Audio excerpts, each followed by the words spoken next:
When I really realized that I love surfing, or when I started to love surfing, was when I was like 15 or something, when I took my first trip to Costa Rica and just traveling and kind of seeing the culture and how surfing is more than just like a sport. It's more like a lifestyle, like seeing everybody how happy they are in the water, the connection, just the social environment you get with that. I'm from Gloucester, Massachusetts, born and raised, although I travel from time to time. We'd save up throughout the summer and we'd go to Costa Rica or something. I've been there 3 times. And we go to Nicaragua, and that was when surfing first kind of became a major influence on my life.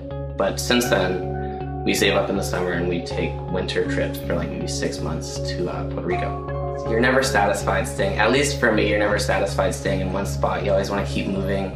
And I think surfing was the biggest outlet for me in terms of that, because we go to Costa Rica, we go to Nicaragua, we go to Puerto Rico, we travel up and down. There'd be the summer trips with your boys to Rhode Island or Maine or something, and that was that cool kind of get away from real life and the job, the responsibility, the rent, everything like that, and just kind of taking 2 hours and driving to Rhode Island or something and not having to worry about anything. And that's the coolest thing about it to me. It's just being free, kind of not really having to worry. You always go out surfing, come back in way happier no matter what mood you're in. My brother, fresh out of high school, he wasn't really sure what he wanted to do in terms of a career, in terms of school. He knew he was happy surfing, and he knew kids from New Hampshire. It started out, they had been going down for winter break or something, and they went into Rincon, which is the kind of the surf destination, or the surf town where you're able to find work as as a gringo. You'd be able to find work. Everyone speaks English. You could work in a restaurant, a bar, or whatever. And he started down there, and he started small. He started with a one room apartment in the hills,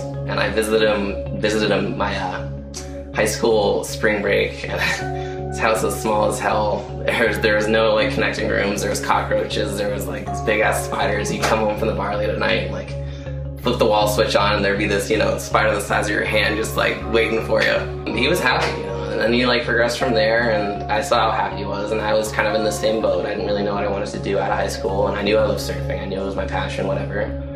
And I hopped aboard the bandwagon, and we got, a 3-bedroom with a dude that we met down there.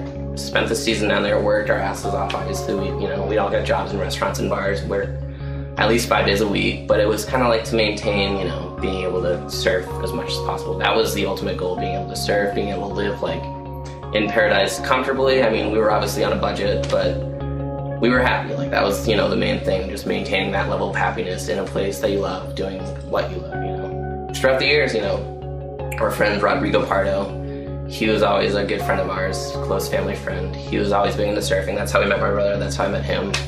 He did that too after graduating. He came down, we upgraded, we got a bigger house, we got more roommates. We went from 1 roommate to 2 roommates to 4 roommates. Really psyched. Everyone's working, everyone's in the same boat. Living down there, kind of spreading the happiness, spreading the wealth to your friends who knew how stoked you were when you first went down, and now they're all living with you, they're your close friends now and your roommates, and you're all just the central goal is to surf and kind of maintain that.